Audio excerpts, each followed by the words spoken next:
Well, hello, hello, hello. Welcome once again to another episode of Unzipping. If this is your first time here, this is a series of video in which I go over for the first time a game that caught my eye, but for any reason, I haven't had the chance to read before. So think unboxing, but for PDFs. And today we have Pilgrimage of the Sun Guard by Amanda P. So this is the first game that the author itself herself just reached out to me to say, "Hey, want to take a look at it?" I said, "Sure, of course." And so yeah, that's what we're gonna do tonight. I have read only the H page, so the purpose of this series of video is actually to give a first look. So it's not a review because I'm making assumptions here. It's not an informed opinion. I'm just finding out about the game as we go. All right. So let's do that. Let's start with the H page. If you want to check out the game, the link is down below in the description. You can get the game on H at Amanda's page. All right. So what we have here, Pilgrimage of the Sun Guard, a solo role-playing game about quests, temptations, and codes by Amanda. Okay, so it's a solo game, very much my jam, love it. So quests in King Arthur stories are about ideals, conflict, and temptation. Pilgrimage of the Sun Guard is a solo, prompt-based journaling game, okay, where you create a sun guard and travel on a quest, attempting to hold to your code. Oh, so this is what she means about code. I'm sorry, am I using the correct pronouns? Let me just check because I don't want to make this kind of mistake live, right? Hang on. Amanda. They, she, anything said with respect. Okay, cool.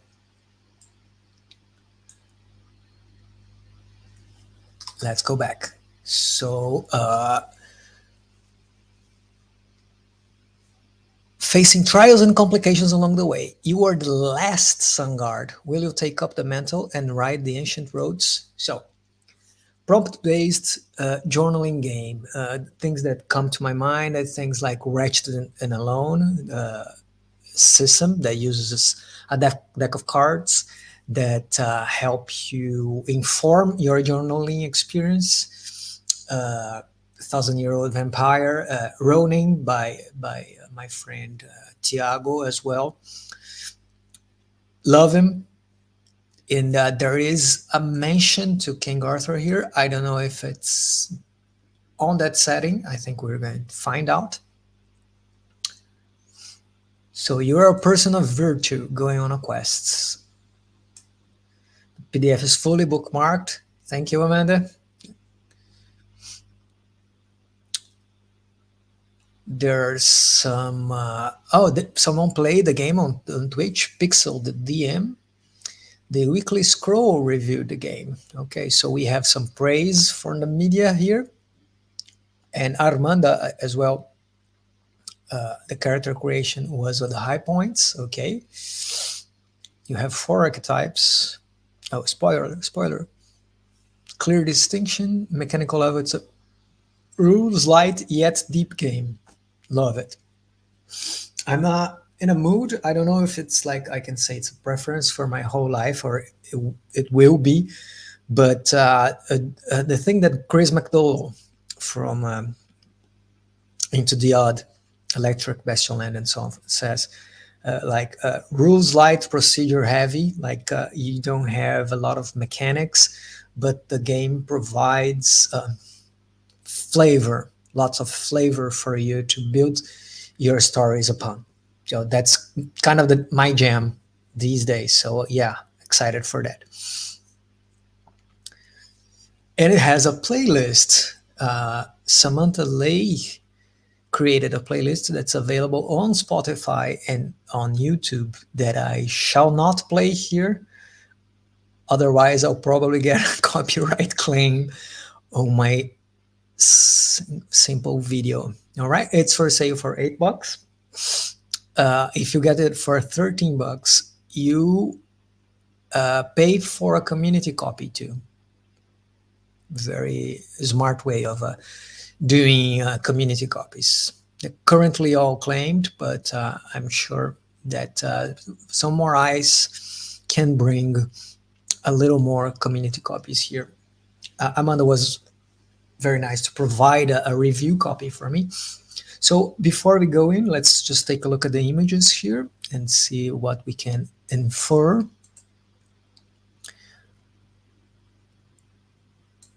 Right. So it gives a vibe of a kind of, well, she said King Arthur's stories, but this gives a vibe of this kind of imperial medieval-ish fantasy of sorts. We can see a forest, so I'm expecting under the shadowy pine. So I'm expecting this kind of traveling through the wilderness, maybe. Yeah. And some rules, and that's it. Okay, can't wait to dig in. Let's do this. What does the download offer us? We have the pages, the spreads, and the character sheet. All right, well, let's go for pages. Let's download it. Let's see what we got. Oh, thank you. I love bookmarks on PDFs. Promised, delivered.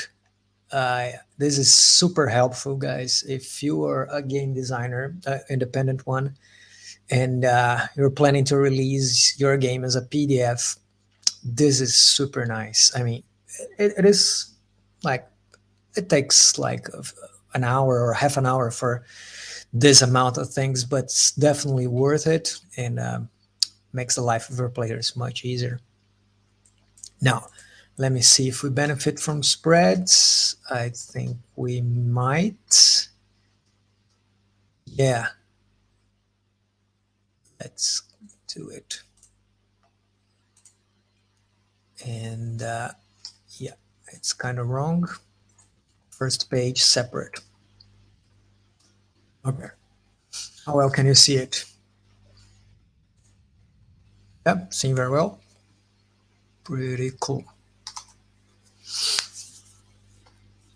Okay, so the cover, it goes full on the sun aspect of it, right? It's literally a sun, and with a quite starking lettering right in the middle. It's kind of an abstract sort of cover that I personally like. I've used it for a few of my games, and it gives a strong message. I think we are used to having like characters or places displayed on covers of traditional RPGs, but it's kind of refreshing to see something different every once in a while. It does not give out much of the game, but I think we can go right in and see what it is all about. Influences. 1,000-Year-Old Vampire, there you go. Dark Souls, okay. If, I don't know if, Cairn by Yochaigal, yeah, I know that one. The Matter of Britain, as interpreted by Simon Armitage. Don't know that. The Oregon Trail, okay. And Procedures for the Path Ahead. You know, I've seen this game by Sidling Games. That's one I'm curious to take a look at. I really am. Okay. This is another thing that I like a lot when a designer lists its influences, not only to set expectations, but it's a first it's a nod to to the people that influenced you, but it's informative for someone that, oh, I like the vibe of this game, where can I find more, or where can I find where it comes from, where can I find more derivative projects that come from the same source. So there you go. And some thanks here, and thank you for playing this game. Oh, this came out on Zin month, so it's a brand new game. Good to see that such a new game has got some great reviews already. So remembering, a game about quests, temptations, and codes. So I'm assuming we're going on this journey, and we're going to be tempted by things, and we're going to fight to stay in our kind of code of conduct, right? One assume. Okay, beautiful spread. I really dig this color. Okay, what we have here. A short play example right in the beginning. Interesting choice. Character creation, but so we're talking about like 30 pages, okay? 30-ish pages. So we have here a little explanation of the rules, how to create characters, descriptions and names, and then the journey, the codes, alternate rules, and spark tables, alternate spark tables. So the game offers some input for you to generate characters and other things. Let's do a quick flip through. As it's usual in this series, I just want to take a look at the whole vibe, right? Very clear tables. Cool. I didn't get the credits for the art. Home use, gift donation, charity. It does not mention, so I'm assuming it's all public domain. If it's not, please correct me on the comments. But or it's all Amanda's.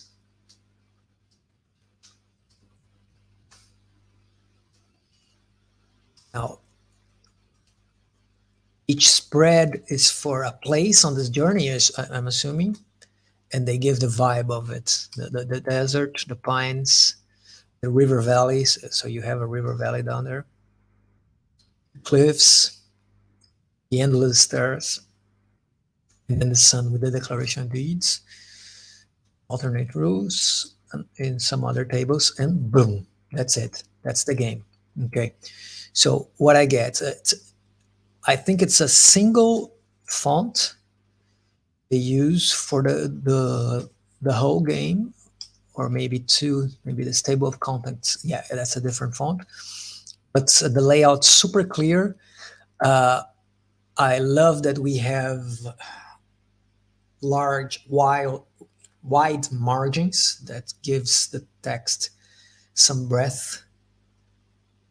It's an interesting choice of placement of the number, right, on the top.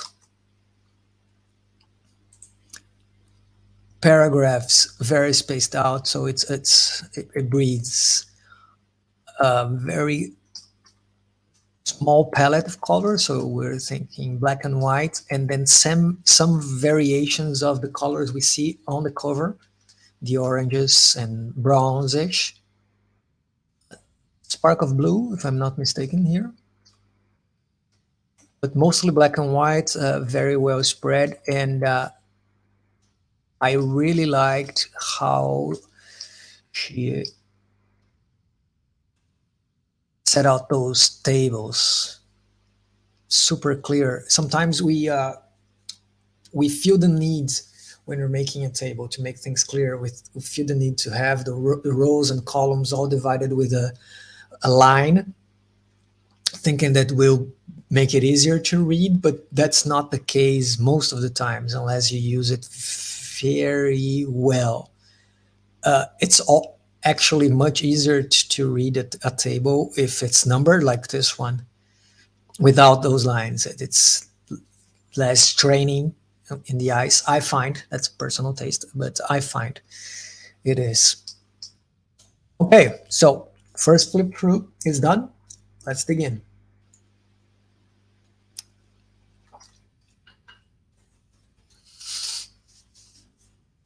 Okay, we have an introduction that sets the setting. Upon a great mesa, crumbling keep emblazoned with fading symbols of many-rayed sun. The spinnerets were once blazing gold, a proud embodiment of a great order, now falling into days of lesser influence. Okay, so the halls once echoed with laughter of men at arms, the declarations of solar scholars. It's fun that we analyzed two sun-themed games in a row in this channel. Just a coincidence. The empire, before eroded, was full of such orderly halls. You were one of the last vouchsafed members of a great order, though you have only known it in its latter days. The empire's chaotic dissolution, a distant memory from your childhood. So, okay, it sets the tone a little bit, right? You're a member of an order, but it's not thriving by any means. You don't even remember the glorious days of this order. You're the last one, and you're like picking up the crumbs of what is left. And a strange messenger has arrived, calling the Sun Guard to ride the ancient roads, and you are the only one fit enough to follow the quest, wherever it may lead. So this is your hook, okay? You have a small description of the setting around you. That's all you need to know. Now, a short play example. It is short. It's just a single page. Player Amelia has created a knight named blah. She's traveling through the river valley. Rolls for an encounter. She rolls to d6. Looks at prompt 8 and gets. So you add the two dice and get a prompt. A knight blocks the bridge. Not move without a duel. Okay. What are you willing to sacrifice to cross the river? Spend 2 resources, gain a deed. Amelia decides to wait until nightfall and sneak across the river, consuming 1 guile and 1 might, gaining 1 deed. Oh, nice. I haven't read the mechanics yet, but for what I see here, the prompt itself provides you with the cost for you to go on your journey, but it does not determine which resource you are going to spend. So depending on the narration, on how you decide to act, you choose from those resources, and you also gain a deed that still don't know what it is, but she decides to describe the deed as hidden crosser of the river Zanzibar. Okay, so we now have a kind of a clue what a deed is. Is like epithets of your character, right? The things that you have done, and like a title that you get. And then write a short paragraph on your journal. On the second week of my journey, I found at the river Zanzibar, I did not wish to engage. I waited until the cover of night and crept with great stealth while the dread night slept. Very cool. So this short play example shows us a little bit how the dice are involved. They're not involved in the conflict resolution. They're only on the part of a prompt generation. Very cool. And then the conflict itself is resolved by the use of resources that you as a player have a choice over. Pretty cool, huh? Let's go. Okay. About going on a quest and doing great deeds before winter comes. So there is a time pressure, apparently. You're attempting to act virtuously despite temptations to violate your code. It's a game about learning from mistakes, not sinking into despair. So you need 2d6, 1d8, 1d4. Oh, okay. More dice coming in. Mhm. Background music. There is a playlist. You are going to visit places, experience challenges, spend your resources. So you have might, guile, honor, and time. Might is your strength and agility. Guile is your cleverness and social intelligence. Is that how you pronounce this? Is it guile? I'm not sure. Let me see. Guile. Yeah, yeah, yeah. I'm pronouncing it correctly. Cool. Okay. Don't want to make a fool of myself here. Honor, your perceived trustworthiness. Oh, that's a cool definition of honor. And time. Weeks that the roads are passable. Mark once per location. Use as a resource. Okay. So before winter comes, that's the sentence that we read before here. And it makes sense now that time is one of the resources we spend that we have to keep track of. So it's a game of mechanically that relies heavily on resource management, but it's not a lot of bookkeeping. I suppose you just like tick boxes or something like that. What you're attempting to do is earn those deeds of renown. So like the titles, they demonstrate your prowess. You want to gain as many as possible. Now let's start. Read the cycle of play, then create a character and departure. How do we play? We turn to the next location, spend one time. Roll to the six, get the prompt. Read the prompt, follow the directions. At each location, you will roll for two prompts unless otherwise directed. Okay? Repeat a few. Prompts are based around your choices, around choices your character would make on their journey. You spend or gain resources and the deeds. And for each location, you write a brief summary. When you run out of all resources, including time, your character can choose to end their quest or break their code to regain resources. Oh, okay. This is interesting.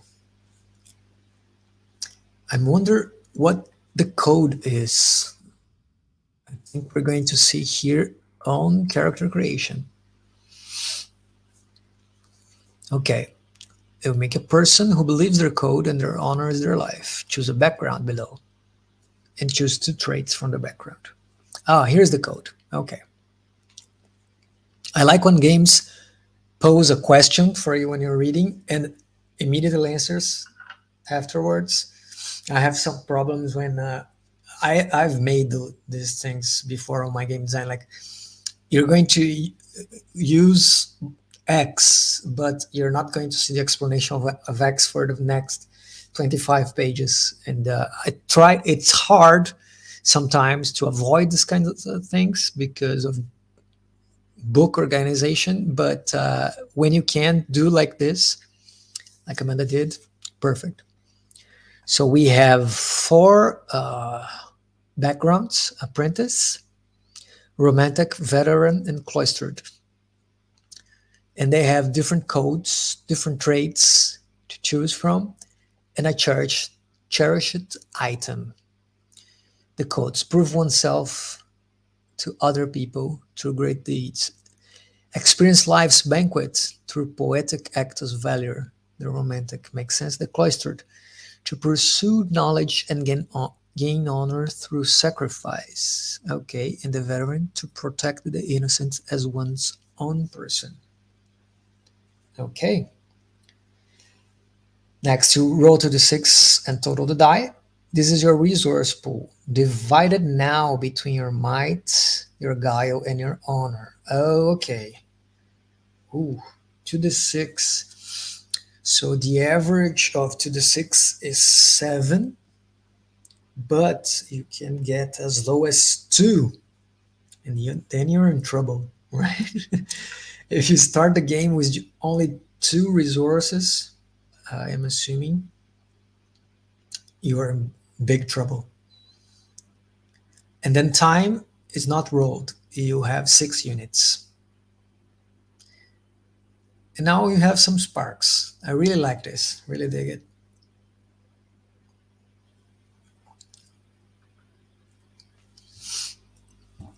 I like that she didn't mention that you should pick or roll on the tables.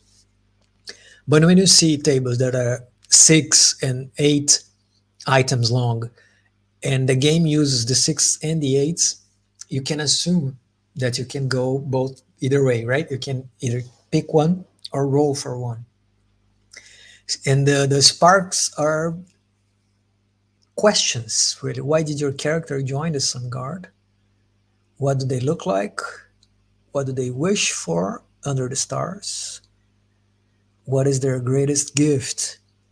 Songs to make the heart ache, clever, quick of mind, to remember, to forget. They are very flavorful, especially because they're not linked to any particular background. So you can get like the cloistered that has a code to pursue knowledge through sacrifice. But then you can like choose that their greatest gift is songs to make the heart ache. Why not?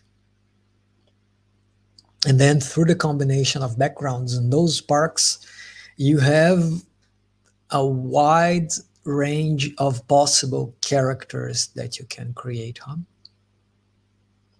Very cool. What do they look like? Soft, lined with care, not like an old oak tree, barrel like sturdy, fine as china, strong as iron. I like that she went for descriptions that are not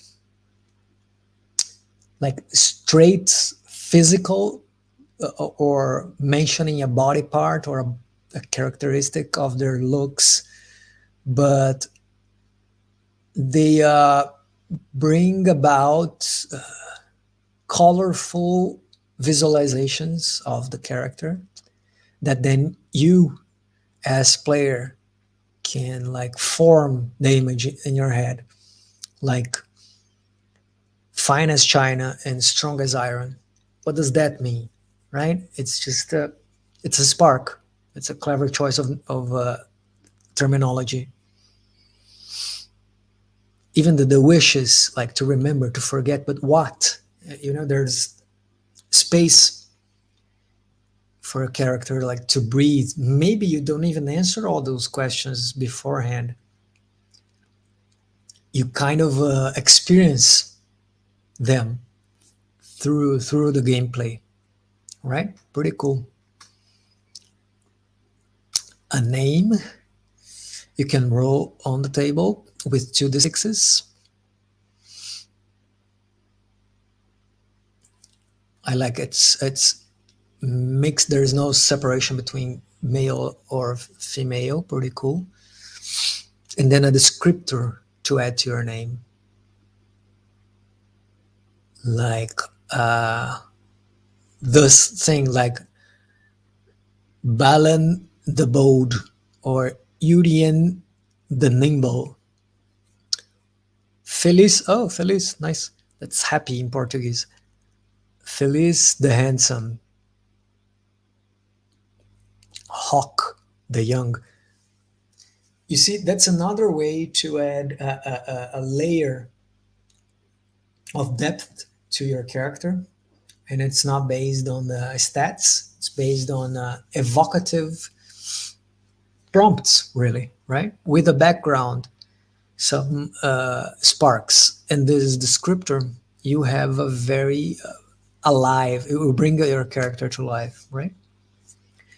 So we have here Juana the Careworn, the veteran to protect the innocent, traits brave and passionate.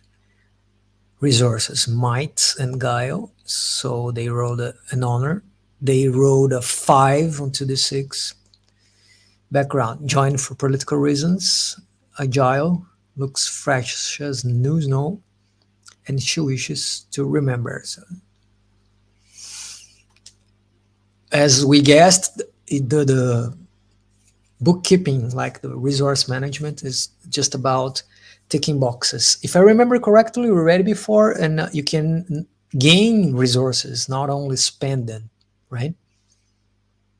I wonder if you can gain more resources than your starting maximum value. I hope so.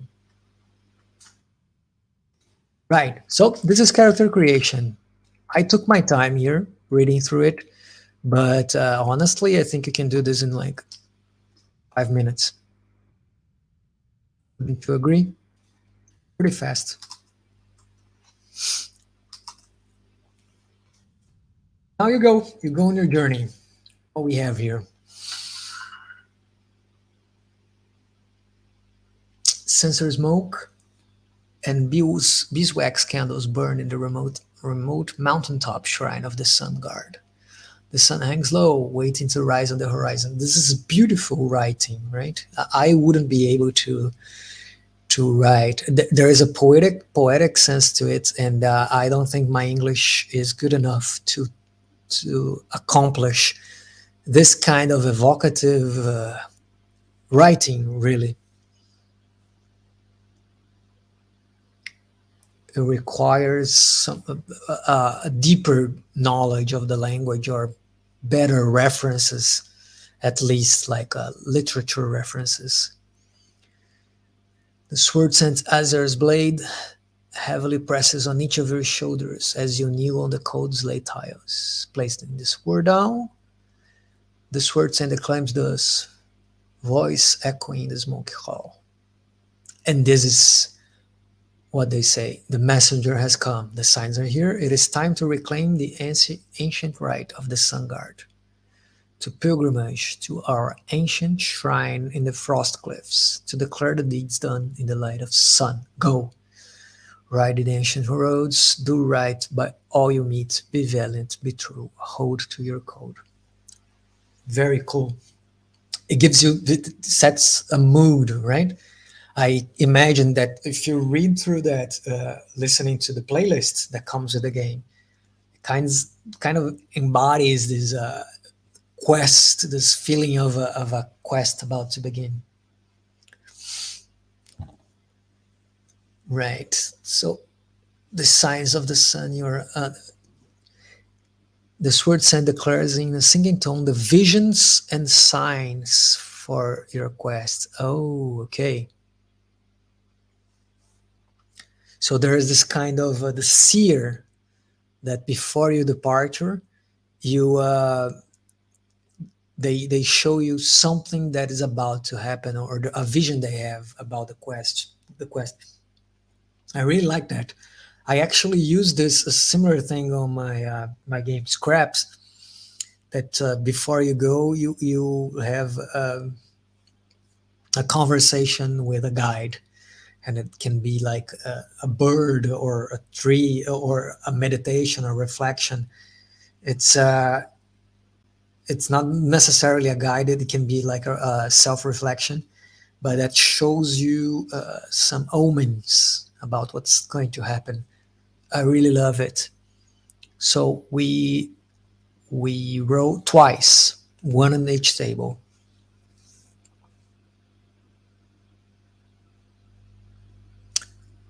And you can get things like, I see a shared cup of generosity and petals dancing, writings of machines. So forgiveness, repentance, penance. Oh, cool.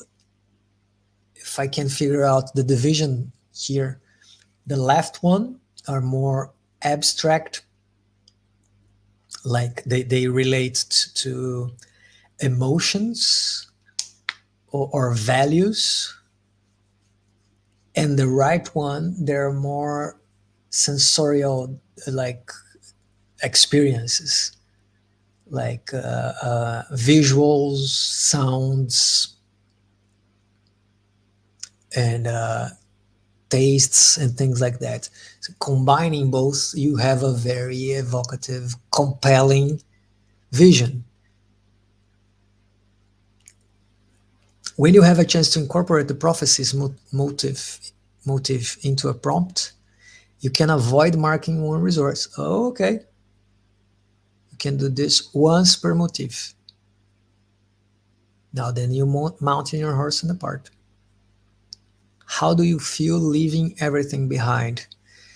So I think at this point you have enough material after reading that to like do your first entry on your journal, because there's all those omens and your feelings on the departure.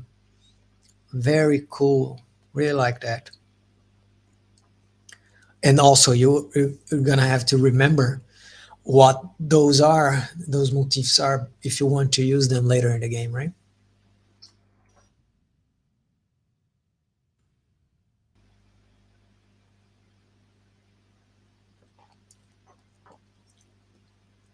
Right. So the rule said we have to roll twice. We get two prompts for each location. So we have the desert, the pines, the valley, the cliffs, the stairs. And I'm not sure if this is a location or not, but we are going to find out.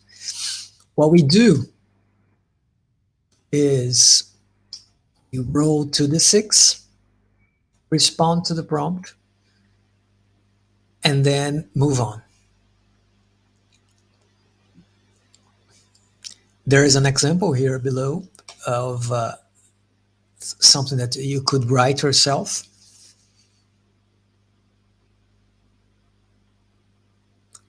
Now, the thing I'm trying to figure out here is we are rolling 2d6.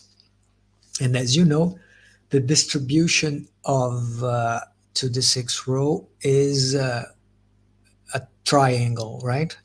We have 7 in the middle, which represents 16.6666% of the chances, and then it goes to the extremes, and rolling a 2 or a 12 is quite a rare occasion. Now what I'm trying to figure out here is if the things that happens in the middle are more common in a sense, and the things that happen on the extreme results are more unnatural or special. And that's why she chose to distribute them like that, Let's see. What do we have on 7, for example? We have coyotes, pretty common. Large cacti, they want tributes. 8, you may camp, stars shine down on you. Who do you think about? Okay, so they sound like more trivial things that you would find on a journey. Let's see if 2 and 12 are more extreme. Let's 12. Tremendous bones of a fallen great beast. That sounds like something you don't see every day, right? Converted into a large communal dwelling.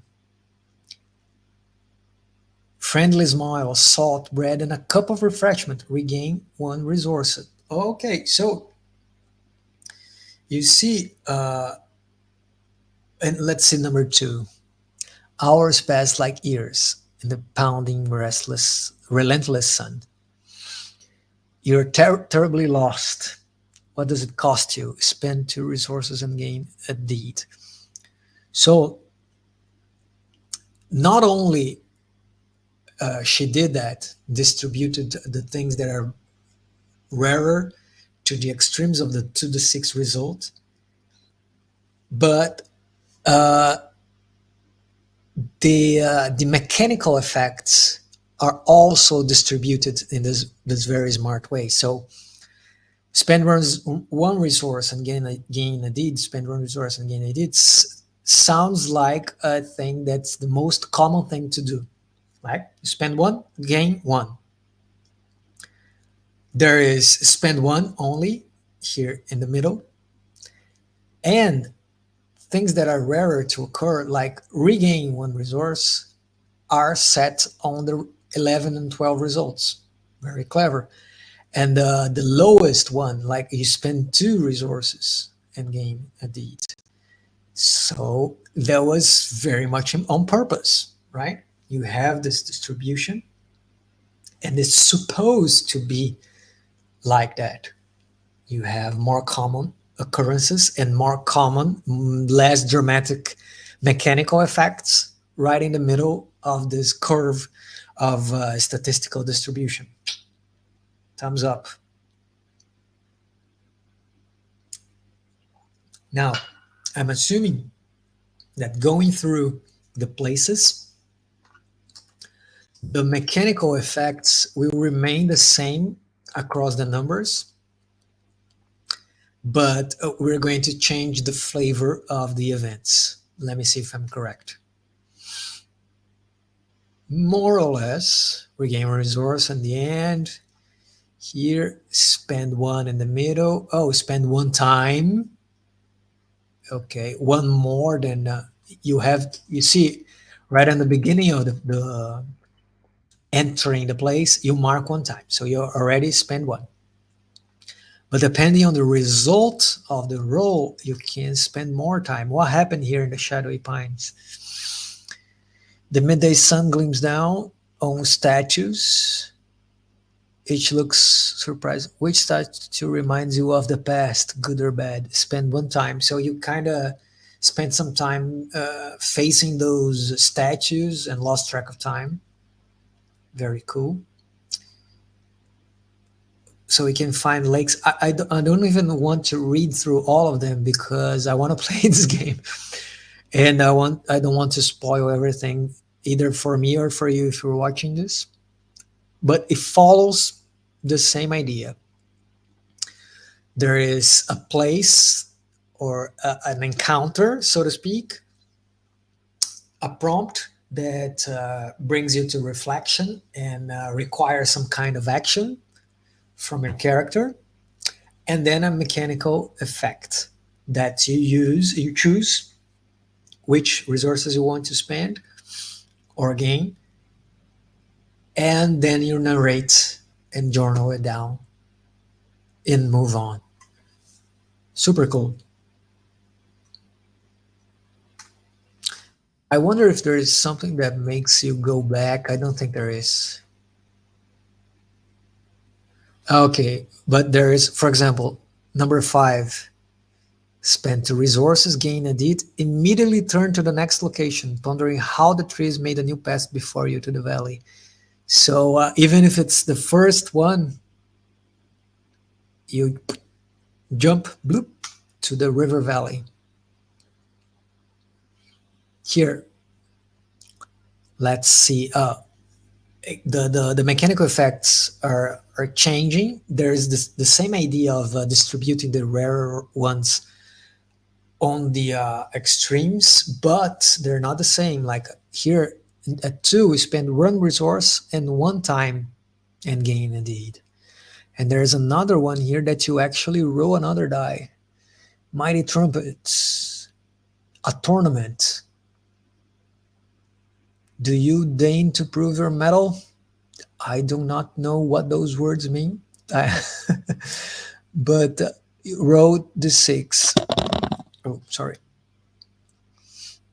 If 1 to 3, you are unhorsed. 4 to 6, you do decently. Gain the deeds. This reminds me of Ronin, the game I mentioned in the beginning by Thiago.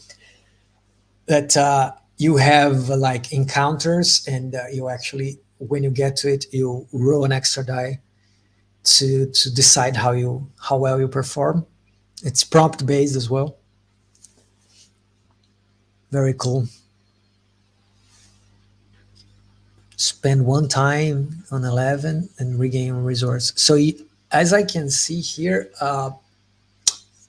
regaining resources is a rare occurrence. Like this one, In the river valley, you have only one chance, and it's rolling a 12.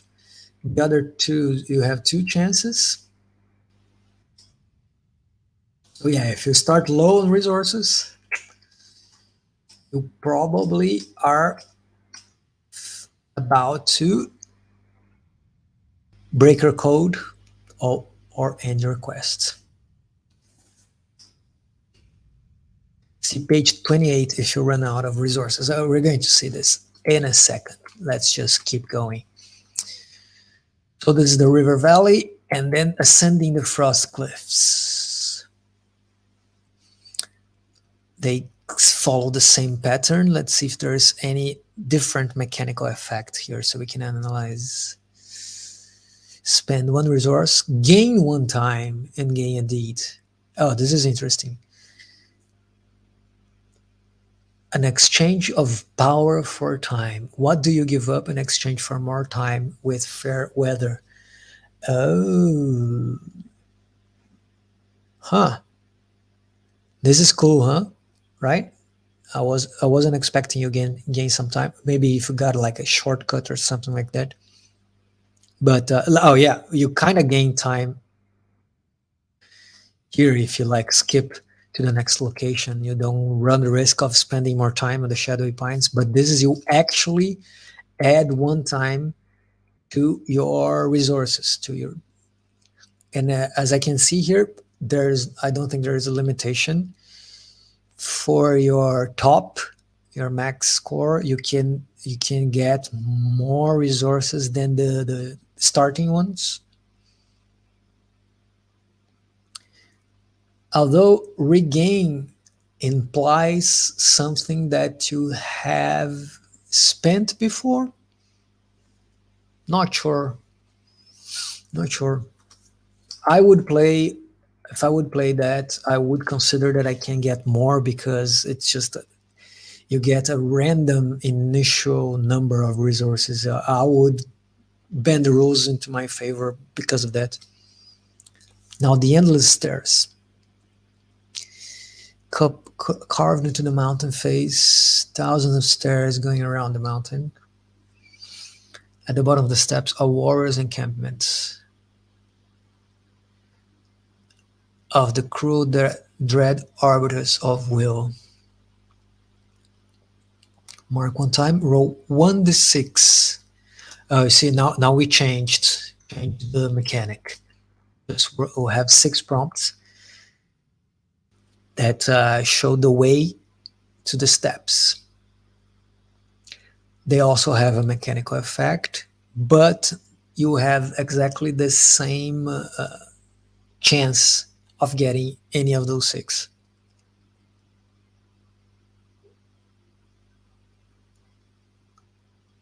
You manage to find a cavern. How long? Roll 2d6. You become lost, or 4 to 6. You do not. Spend 1 resource or 2 if you got lost. Oh, okay, so within the prompt, there's a fork, like a bifurcation that you can actually spend 1 or 2 resources depending on the previous result. Clever. Sneaking along the shadows and so on. Okay, and then you get to the declaration of deeds. Let's see what it is about.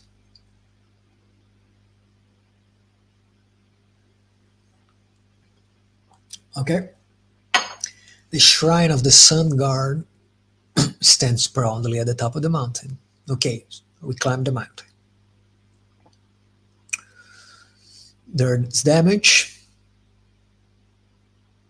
broken glass, collapsed chambers.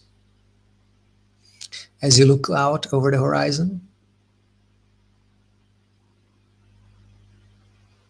you can see the mesa that your young companions dwell. A young voice calls to you. Okay. So, spoiler alert, right? I'm reading the end of the game. If you don't, if you don't want to destroy this ending, ignore this part and return after I flip the page, or mute, right? Mute the video on this part. Okay, Pilgrim, do you come to offer your deeds? Okay. You hear music, at the center, Stein's brazier. How have you fallen low? What are your failures? What did you learn? Now you read aloud or write down the moments where your code became corrupted and how you learned from them. Oh, okay. So I'm assuming that it is expected that at some point you're going to run out of resources, and you will resort to breaking your code to get your resources back, which is explained here. Because in this final encounter, you have to read where your code was broken, and then read your code broken and read the deeds. When you're finished, they say it's finished. As you open your eyes, the spirits have departed. The shrine is now made whole. What happens next is for you and your companions to decide. The sun guard's place is the new word is yet to be forged. Very, very interesting. So this is it has a codified end game mechanic, but not in a numerical way. That's no there's no not a comparison like you have those many deeds and those many code breaks, and this is how you decide your fate. No, you decide your fate by reading them.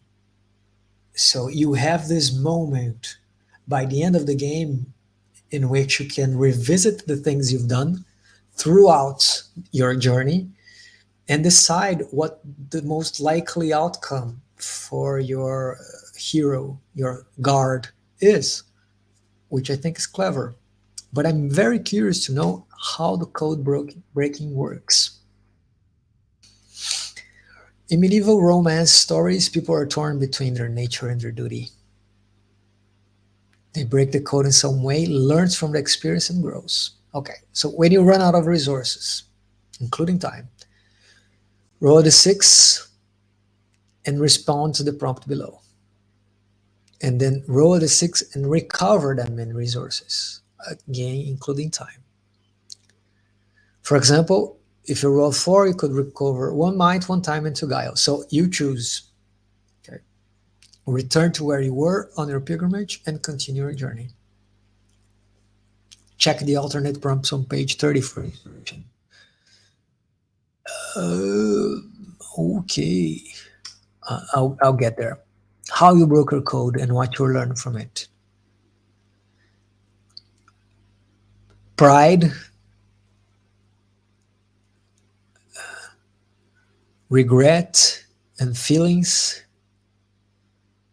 A tragic love. You harm a reputation. You make an enemy. Or you put yourself in danger because of ambition. Right? So 6 very strong temptations that you fell for. And you have to learn what's the danger, how do you survive, what you learn from it. This game is meant to be about hope and learning. Keep that in mind. So what I think it's clever here is that by having a limited amount of resources and the possibility of spending a lot of them in the middle of the journey, I didn't work out the math in my head, but it seems to me that the game expects you to break the code because the game is meant to be about hope and learning, and you learn by making mistakes, right? So it kind of incentivizes it. Again, what's the behavior that the 3 questions that I've been using to evaluate games. What's the behavior that is expected from the player? What tools does the game offer for that behavior, and what rewards you get from following those behaviors, right? So here, the behavior is like actually breaking the code is an expected behavior. It offers this tool for learning with prompts, and you are rewarded with more resources that you can use to continue your journey. So this is the mechanic. I think this is the most important part of the mechanic here. Besides the all the fiction that you're creating throughout your journey and the reflection that you do there, the learning process comes from the act of breaking your code, right? Pretty cool. And then we have alternate rules. You can rule on a complication, page 30. Okay, loss, success, threat, violence, temptation, to add an additional element of danger, causing an increase in necessary resource use. Okay, the intent is to increase the risk of the journey, the chance to fall, and the opportunities to learn. Voila. So if you like start a game with a plethora of resources, and if you're gonna benefit from introducing more opportunities to learn, you can use the complication variation here and increase the resource you need to spend to overcome them. Another rule, rolling location order. You roll d4 after creating a character, the results of the location begin at. Okay. You started at Shadowy Pines. Okay, this gives some replayability as well, right? Then you continue in the book order. Penance, a pilgrimage. Journey as the flawed pilgrim. In this variant, begin with these 6 resources. The expectation is that one will need to roll the corruption table at least twice. Pretty cool. Now we have some more spark tables.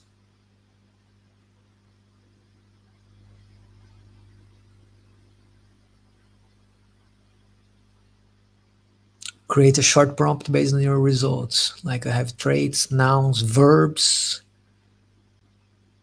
locations, complications, magic. Oh, I have 2 tables of complications, I suppose. And subjects and verbs as well.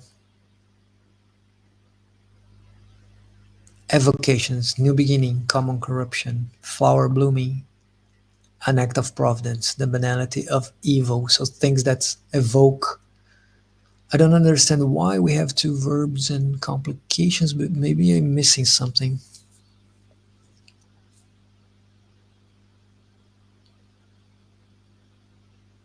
Yeah, they have different uses, I assume, like the things you would do. Those verbs are on the imperative. Those verbs are on the gerund. It can be something that you find someone doing or that you are doing. And here are like motivations to explore, to hope, to serve, to help, to reflect, to battle. And here more like what you see someone doing, right? Subject and verb, like 2 people climbing, mysterious strangers walking. Okay, that makes sense. You combine those 2. Yeah, yeah. Now I can see that. More traits, more locations. Yeah, you can like, and it's very hackable, but it's not Creative Commons, is it? Oh, it's copyright. All rights reserved. Yeah, I think we can talk to Amanda and see, because I can see this as a, I don't know, man, if you're planning on a SRD or something like that, but this is a template that can be easily hacked to other genres, right? Can't you see that? Like you need like 5 locations and 11 prompts each. Mechanics are all there. Some tables for traits and things like that. Right? I can see it working in a a wide variety of settings. Pretty cool. And that's it. That is the game, ladies and gentlemen, and non-binary folk. Pilgrimage of the Sun Guard. Very cool. I dig it. I really appreciate this game. And if you want to get it, again, the link is down below on the description. This is the link. Hopeful Weird Wonder /h.io /sunguard, and you can get it there, but just click down below. You can find it there too. And if you want to support me, you can buy my games at kapakli.h.io. The link's also in the description. Or support me on coffee.com/kapakli. I produce a lot of games as well. As I mentioned, one of the games is Scraps. This actually won an award for best solar punk do-it-yourself game on a game jam on which that I participated.